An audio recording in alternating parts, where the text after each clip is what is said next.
दूसरे के गढ़वाली में बोलते हैं, दूसरे मंडाण में, मंडाण किसी का और नाचने आप लग जाओ, तो ये तो अपने को पीठ थपथपाने वाली बात होगी ना। अनिल बलूनी जी को तो धन्यवाद, बधाई दी वो ऐसे इसलिए कि भाई ठीक है, कुछ तो उस व्यक्ति ने प्रयास किया, ठीक है, सारा काम मेरे द्वारा किया गया। आप फाइलें बताएंगे ना, आपको नेशनल वाइल्ड लाइफ बोर्ड का रिकॉर्ड बता देगा आपको। 2 बार नेशनल वाइल्ड लाइफ बोर्ड की स्वीकृति है, 2 जियो स्टेट गवर्नमेंट की है। लंबे समय से कोटद्वार के लोग लालढांग चिल्लर खाल मार्ग को लेकर आंदोलन कर रहे थे। आम जनमानस वहां आंदोलनरत था, लेकिन आखिरकार जो लालढांग चिल्लर खाल निर्माण पर सुप्रीम कोर्ट में मामला चल रहा था, स्टे लगा था, वो हट गया है और उसके बाद से कोटद्वार में जश्न का माहौल है और अब श्रेय लेने वालों की भी होड़ मची है। कल वहां बीजेपी के लोगों ने, विधानसभा अध्यक्ष ने बड़ी रैली निकाली, जनता ने उनका आभार जताया, लेकिन कांग्रेस ने इस पर सवाल खड़े किए हैं। कांग्रेस का कहना है कि तत्कालीन वन मंत्री हरक सिंह रावत को इसका श्रेय जाता है। अभी हमारे साथ हरक सिंह रावत कांग्रेस के वरिष्ठ नेता हैं, उनसे हम बात करेंगे। सर, जिस तरीके से स्टे हट गया है सुप्रीम कोर्ट से लालढांग चिल्लर खाल का, और अब श्रेय भी ले रहे हैं, बीजेपी वाले कह रहे हैं हमने करवाया, कांग्रेस का कहना है कि इसका श्रेय हरक सिंह रावत जी को जाता है, क्या कहेंगे आप सर? देखिए, लालढांग चिल्लर खाल सड़क जी कोटद्वार के लिए, गढ़वाल के लिए बहुत महत्वपूर्ण है। जब मैं वन मंत्री बना तो मैंने वन मंत्री रहते हुए विधानसभा में सबसे पहली बैठक वन मंत्री के रूप में अगर कोई की तो लालढांग चिल्लर खाल सड़क को लेकर की। वन विभाग के अधिकारियों से सारी बातें पता की और एक बार नहीं, लगभग 4-5 बार मैंने लगातार इस मुद्दे पर, स्वीकृति से पहले की बात कर रहा हूं मैंने इस पे बैठकें की। इसमें मेरे फॉरेस्ट मंत्री बनने से पहले कोई देवरानी ने, जो फॉरेस्ट की सड़क पे छोटा मोटा काम होता है मरम्मत वगैरह का, ऐसे ही जो पैदल रास्ता था, जंगल का रास्ता, उस पे कुछ काम किया होगा, तो उसने वो फॉरेस्ट विभाग से अपने पैसे मांग रहा था।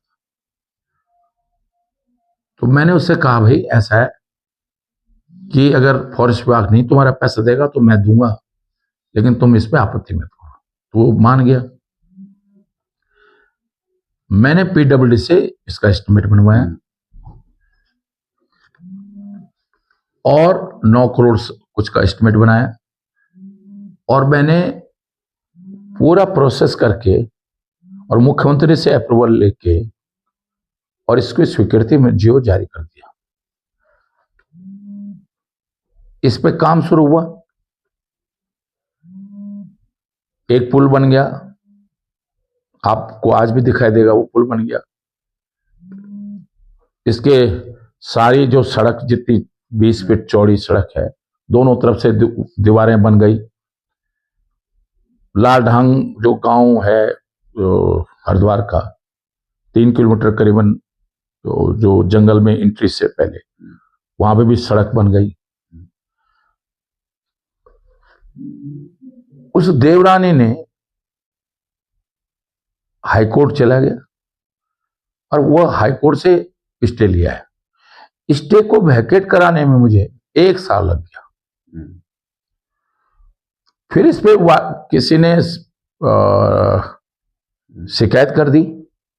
फिर मैं नेशनल वाइल्ड लाइफ बोर्ड में गया और नेशनल वाइल्ड लाइफ बोर्ड ने, नेशनल वाइल्ड लाइफ बोर्ड ने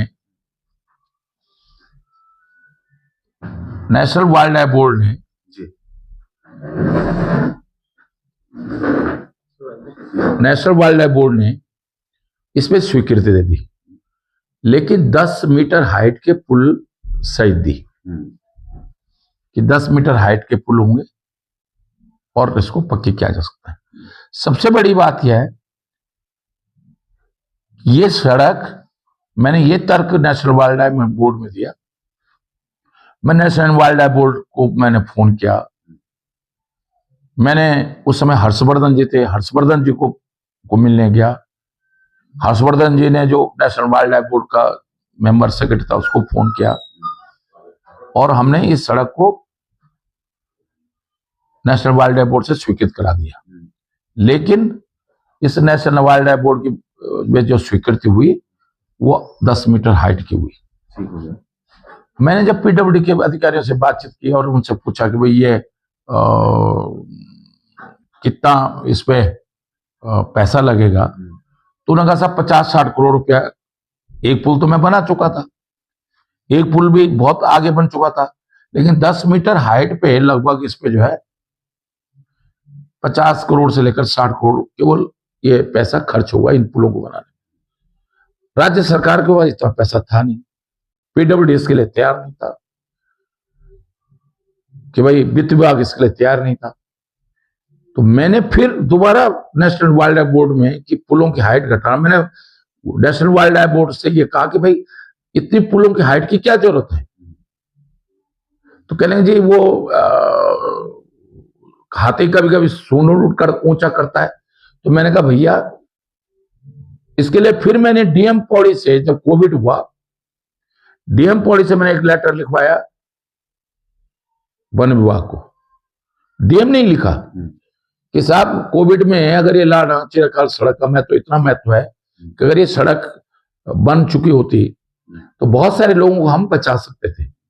जो सीरियस हो जा रहे थे कोटद्वार हॉस्पिटल में, उनको एम्स में या देहरादून के बड़े हॉस्पिटल, जौलीग्रांट या किसी बड़े हॉस्पिटल शिफ्ट करने में परमिशन लेने में कभी कभी एक दिन लग जा रहा था। पहले उत्तराखंड, मतलब पहले डीएम पौड़ी का परमिशन, तो चलो डीएम पौड़ी तो तत्काल दे रहा था, लेकिन बिजनौर 10 बार मुझे परमिशन लेने के लिए डीएम बिजनौर को, एसडीएम नजीबाद को फोन करना पड़ा, और सारे प्रोसेस में जो है एक दिन लग जा रहा था। तो जो सीरियस था पेशेंट कोविड के कारण, उसकी डेथ हो जा रही थी। तो डीएम पौड़ी ने भी ये लेटर लिखा। फिर हमने दोबारा नेशनल वाइल्ड लाइफ बोर्ड में अप्लाई किया। तब तक जावड़ेकर जी जो है वन मंत्री आ गए थे। तो जब जावड़ेकर जी वन मंत्री आ गए थे तो मैं खुद सम्मिलित हुआ जूम मीटिंग के माध्यम से उस वाइल्ड लाइफ के बोर्ड में। और आप अगर नेशनल वाइल्ड लाइफ बोर्ड की मीटिंग का मिनट्स देखोगे तो जो मैंने बोला, डीएम के लेटर का उल्लेख किया, जो मैंने कहा कि भाई हाथी जो है हमसे ज्यादा समझदार है। जैसे कई पहाड़ों पे जाता है वो, तो उसको पता होता है कि यहाँ पहाड़ पे मेरा सिर टकरा जाएगा या मेरा सूंड टकरा जाएगा, तो वो संभल के चलता है। तो मैंने कहा हाथी जबरदस्ती जो है जहां पुल पे टकराने के लिए जबरदस्त सूंड ऊपर नहीं करेगा अपना। तो मैंने कहा जो 6 मीटर हाइट है वो पर्याप्त हाइट होती है, उसमें सारी जंगली जानवर जो है इधर से उधर चले जाएंगे और कोई नुकसान ना जीव जंतुओं को होगा और ना प्रदेश सरकार के संसाधनों का होगा। कितने 50-60 करोड़ रुपए सड़क बनाने में प्रदेश सरकार के पास नहीं है। तो फिर नेशनल वाइल्ड लाइफ बोर्ड ने स्वीकृति दे दी, उस पर काम शुरू हो गया और वो सड़क पक्की हो गई। उस पर लगभग 70% काम हो गया है। उस सड़क पर थोड़ा सा दिक्कत क्यों आई कि उसमें कोविड था, दोबारा टेंडर हुए तो उसमें 2 बार इस स्वीकृति मिली है सड़क की। क्योंकि पहले कुछ काम हो गया था तो फिर दूसरा जो जियो निकला 6 करोड़ कुछ का निकला, मुझे अब ठीक से ध्यान नहीं, लेकिन 6 करोड़ समथिंग का है। तो वो फिर काम शुरू हो गया, एक बार वो पक्की होगी पूरी सड़क, लाल ढांग से लेकर चिलखाड़ तक सड़क पक्की होगी। लेकिन वो पुलों पे काम शुरू हो गया था। मैं जैसे वन मंत्री से हटा 22 में, और उसके बाद पहले भी माननीय सुप्रीम कोर्ट में यह मामला जा चुका था, लेकिन उस समय एम्पावर कमेटी ने भी अगेंस्ट लिखा था इस सड़क के। लेकिन उस समय मैंने माननीय सुप्रीम कोर्ट में पैरवी की और यह स्टे नहीं हो पाया था। मेरे वन मंत्री हटने के बाद इस सड़क पे स्टे हो गया और तब से स्टे चल रहा था और अब जाके कल ये स्टे वैकेट हुआ है। लेकिन मैं एक चीज कह रहा हूं कि ये सड़क जब नेशनल वाइल्ड लाइफ बोर्ड में हमने अपने समय प्रस्ताव दिया था तो लाल ढांग जो लेस्टोन डिवीजन का लाल ढांग रेंज है, अब लाल ढांग के रेंज के ऑफिस में 1979 में 79 में फॉरेस्ट कंजर्वेशन एक्ट से पहले 1980 में फॉरेस्ट कंजर्वेशन एक्ट बना, उससे पहले ये सड़क फॉरेस्ट विभाग के लालढांग रेंज से पक्की करने के लिए स्वीकृति भी है और ये पक्की की गई है। इसका धन भी अवमुक्त हुआ है जो ये पक्की करने का। जिस तरीके से सर श्रेय लेने वालों की होड़ है, कल बीजेपी ने बड़ी रैली निकाली कोटद्वार में, उस पर क्या कहेंगे सर आप? ये देखिए मैंने अनिल बलूनी जी को तो धन्यवाद बधाई दी, वो ऐसे इसलिए कि भाई ठीक है कुछ तो उस व्यक्ति ने प्रयास किया, ठीक है सारा काम मेरे द्वारा किया गया। आप फाइलें बताएंगे ना, आपको नेशनल वाइल्ड लाइफ बोर्ड का रिकॉर्ड बता देगा आपको। 2 बार नेशनल वाइल्ड लाइफ बोर्ड की स्वीकृति है, 2 जियो स्टेट गवर्नमेंट की है। जो कभी कोई कह देता ना, हरक सिंह ने, मैं कहीं देख रहा था सोशल मीडिया में कि हरक सिंह राव ने बिना स्वीकृति की 12 मीटर सड़क चौड़ी को बना दी। आप सोचो बिना स्वीकृति के कोई बना सकता है? पागलों की कोई कमी थोड़ी है। जबरदस्ती सोशल मीडिया में लिख रहे हैं कि बिना स्वीकृति के, भैया नेशनल वाइल्ड लाइफ बोर्ड से स्वीकृत है। और मैं आप बता रहा हूं, त्रिनोदास मुख्यमंत्री था जब मैंने इसकी वो की तो मुख्यमंत्री से, क्योंकि स्टेट वाइल्ड लाइफ बोर्ड का चेयरमैन मुख्यमंत्री होता है, मैं वाइस प्रेसिडेंट था जब फॉरेस्ट मिनिस्टर, तो मैंने मुख्यमंत्री का भी अप्रूवल ले रखा है। नेशनल वाइल्ड लाइफ बोर्ड का अप्रूवल तो था ही था, मैंने स्टेट में मुख्यमंत्री का भी अप्रूवल ले रखी है। तो मैं इसलिए कह रहा हूं अच्छा है, लेकिन ये जो खामो खाम मतलब दूसरे के, गढ़वाली में बोलते हैं दूसरे मंडार में मंडार किसी का नाचने आप लग जाओ, तो ये तो अपने को पीठ थपथपाने वाली बात होगी ना, जनता थपथपाए ना। और दूसरा मैं आज जो सारा श्रेय है, देखिए जो मैंने प्रयास किया, मैंने आप विश्वास करोगे नहीं करोगे, जब ऋतु खंडड़ी विधायक बनी तो मैंने खुद उसको फोन किया कि भाई एक तो तुम मेडिकल कॉलेज बना दो, लालढांग चिल्लर खौल सड़क, सारे डॉक्यूमेंट्स फाइल है मैं आपको दे दूंगा, और पाखरो टाइगर सफारी का सेंट्रल स्कूल का। मैंने कहा बोली तो ये 4 काम कर लेना तो लोग याद करेंगे तेरे को। मैंने कहा तो मैंने कहा तुम जो है ये प्रयास कर लो। मैंने कहा, मैंने ईमानदारी से उसको विधायक बनने के बाद फोन किया। जब अनिल बलूनी जी जो है सांसद बने तब भी मैं उनके दिल्ली घर पे मिलने के लिए गया। मैंने कहा देखो अनिल भाई, तुम आज सांसद बन गए हो, मुझे नहीं लड़ना चुन रहा कोटद्वार से, लेकिन ये केवल कोटद्वार के हित में नहीं, ये कंडीमार केवल पौड़ी जिले के हित में नहीं, गढ़वाल के हित में नहीं, पूरे उत्तराखंड के हित में, गढ़वाल कुमाऊं को जोड़ने के लिए एक बहुत जरूरी सड़क है। और मैंने तो जब चंडी घाट का उद्घाटन करने लिए गडकरी जी आए थे, आप मेरा भाषण उठा के देख लो, इस कंडीमार के लिए मैंने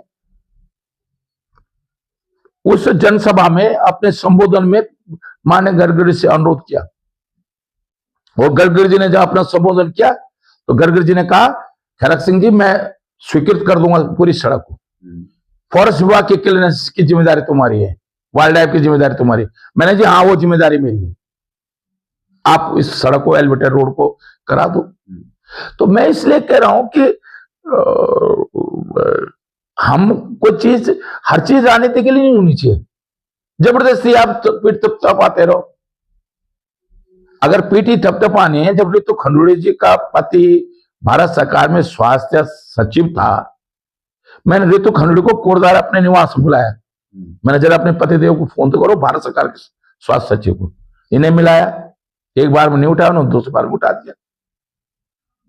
तो इसने भी बोला कि भाई मेडिकल कॉलेज करा दो, भारत सरकार से अनुदान दिला दो, स्वीकृत तो हो ही जाएगा। ये जो कहते हैं ना कि एक जिले में एक ही मेडिकल कॉलेज बन सकता है, एक जिले में 10 मेडिकल कॉलेज बन सकते हैं, केवल 2 मेडिकल कॉलेज बीच की दूरी, और वो शहरों में के लिए नहीं है, जैसे यहाँ गुरुग्राम रहे और दून हॉस्पिटल तो आसपास बना रहे, ये ग्रामीण क्षेत्रों में कि ये 2 मेडिकल कॉलेज की दूरी कम से कम 10 किलोमीटर होनी चाहिए, इसके बीच नहीं बन सकती स्वीकृति।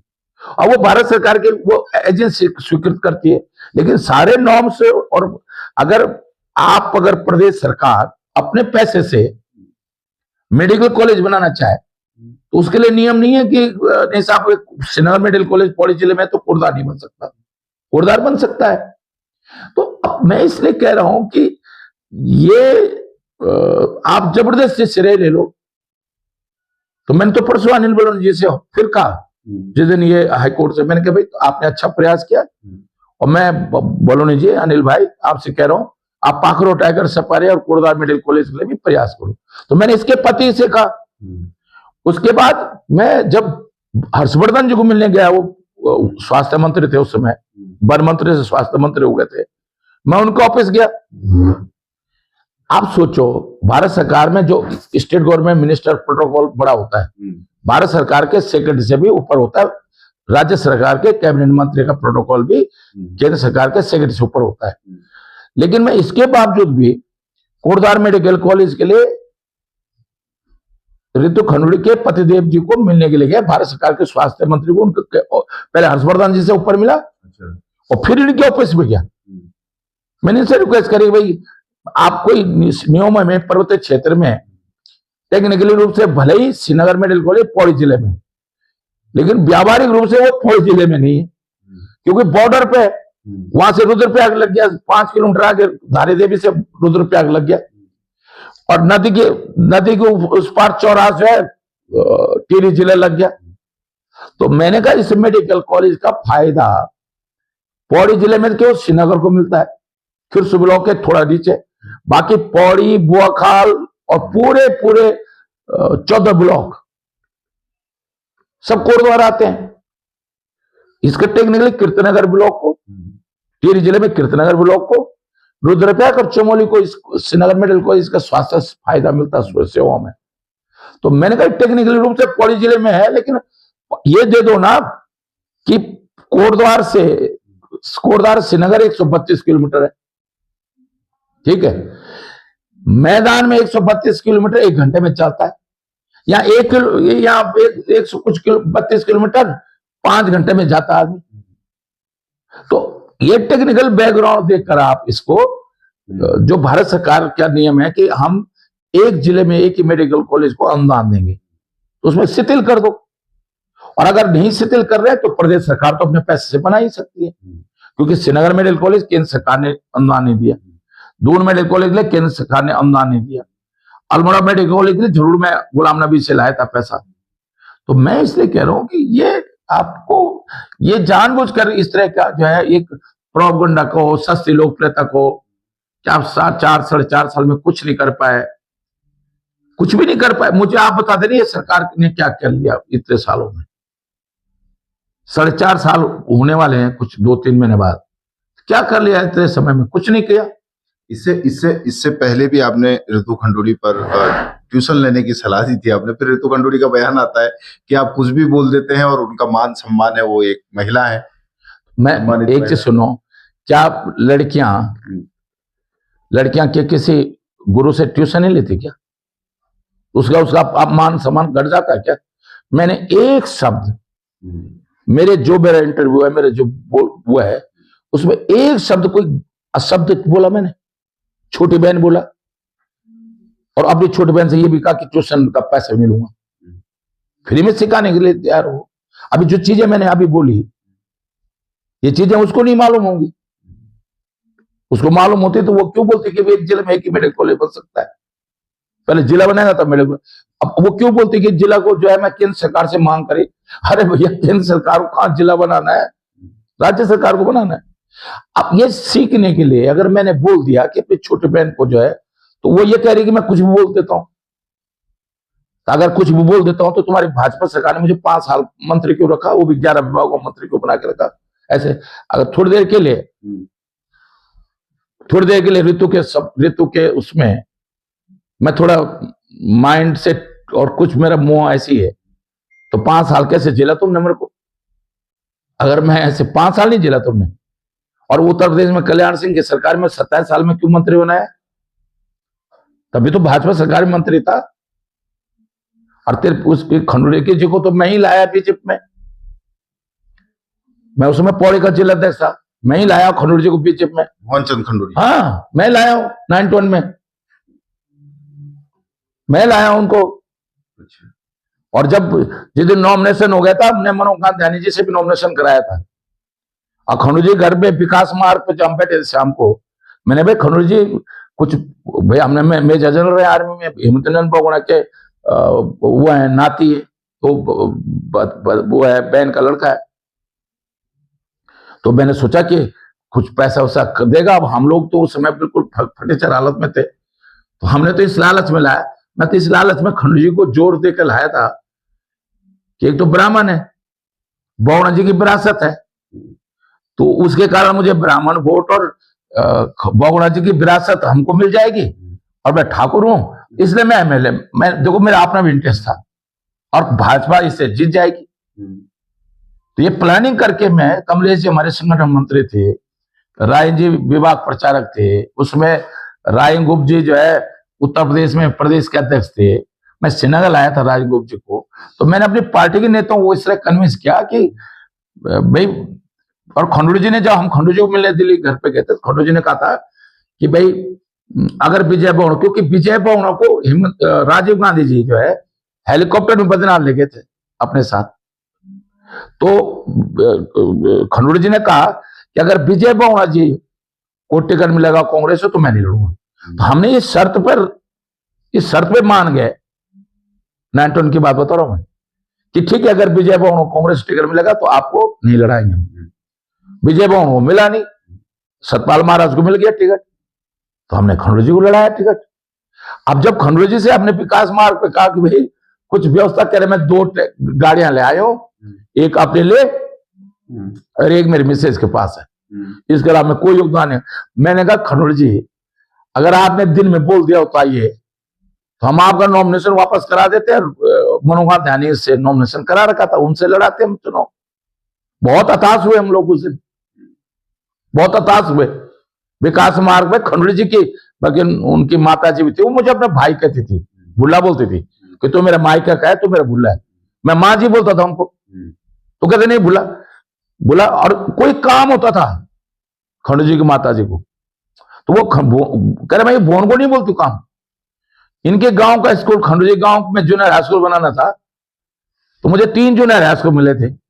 अब कोटा होता ना भाई, पौड़ी जिले में निशंक भी था, भारत सिंह रावत कांग्रेस से थे उस समय विधायक, कि एक विधायक को 3 जूनियर हाई स्कूल मिलेंगे।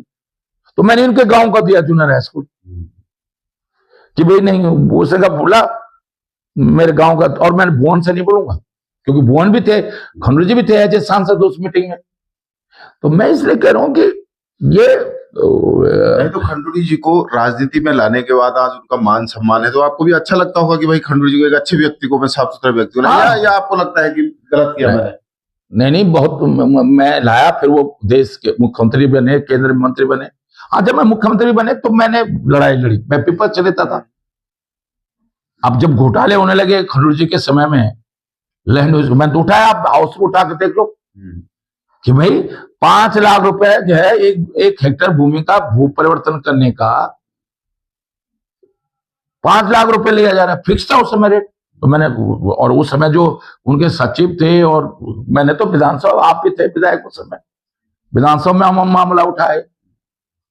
तो मैंने खनौरी जी से कहा साहब आपसे उम्मीद नहीं थी कि आप हम तो ईमानदार सोचते थे आपको।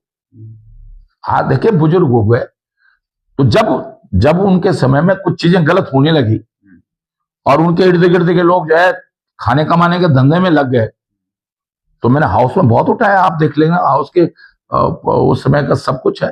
अच्छा सर, एक तरफ आप विकास की बात करते हैं, लास्ट सवाल है मेरा, एक तरफ आप विकास की बात करते हैं, दूसरी तरफ 22 में आपने देखा होगा बीजेपी ने मुस्लिम यूनिवर्सिटी का मुद्दा उठाया, कांग्रेस को हारना पड़ा, बीजेपी दूसरी बार सत्ता में आ गई। फिर से इस बार जमीन को लेकर कि मुस्लिम यूनिवर्सिटी की जो जमीन थी उसका पता चल गया है, लगातार सोशल मीडिया से लेकर बीजेपी के पेजों पर भी चल रहा है।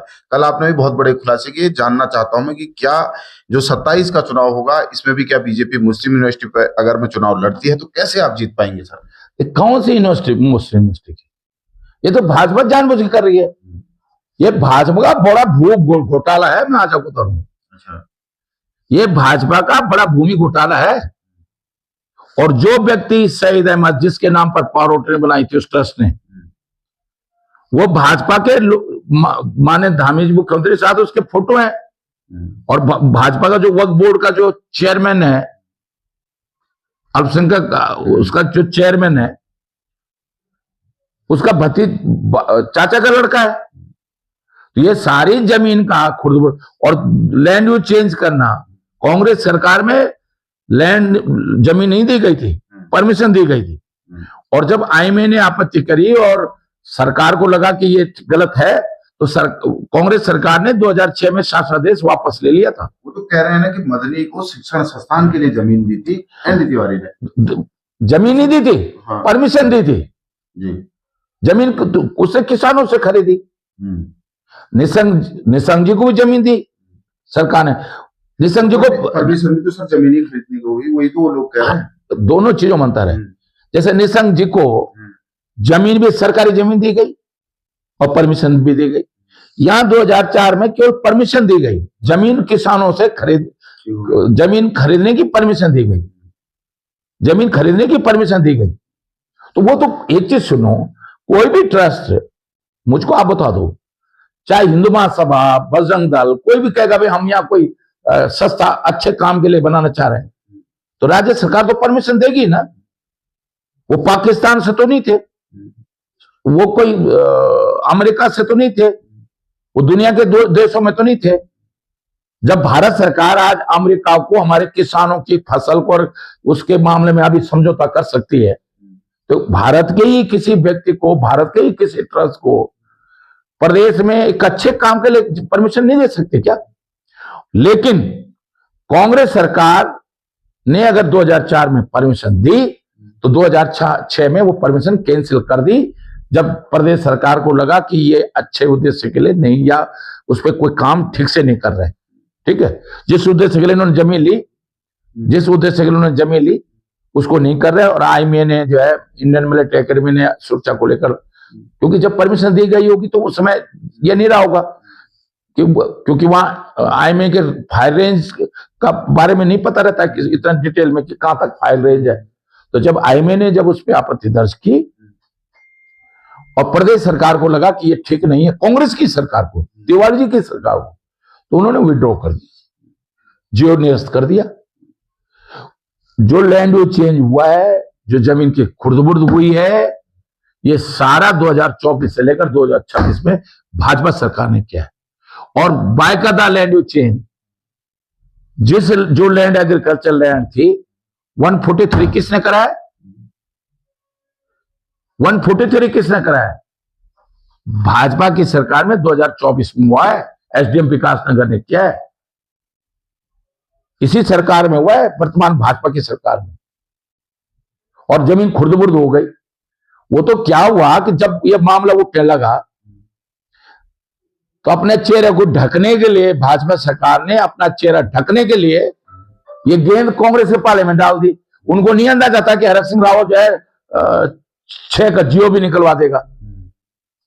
उनको नहीं मालूम था कि हरक सिंह जो है पूरा डिटेल निकाल के मीडिया को दे देगा, प्रदेश को दिखा देगा कि है। अब वो बैक फुट पे है। जरा पूछो उनसे कि भाई ठीक है कांग्रेस ने परमिशन दी, लेकिन कांग्रेस ने विड्रॉ भी तो कर दी थी 6 में। जिस कांग्रेस सरकार ने माना एक परमिशन दे दी, हमसे गलती होगी थोड़ी देर के लिए, तो हमने अपनी गलती को सुधार भी तो दिया था 2006 में। और तुमने तो गलती सुधारी भी नहीं, तुमने तो जमीन बिकवा दी तुमने। अब आगे की रूपरेखा क्या है आपकी इस पर? इस पे लड़ाई लड़ेंगे हम लोग। भाजपा सरकार इस पे बैक फुट पे आएगी, लेकिन नुकसान किसका हो रहा है? इन्होंने तो खाना कमाना था, जो कर दिया अंडर टेबल, जो भी खाए बिना पैसे की। थोड़ी जमीन तुमने भाई कुछ तो लेन देन हुआ होगा।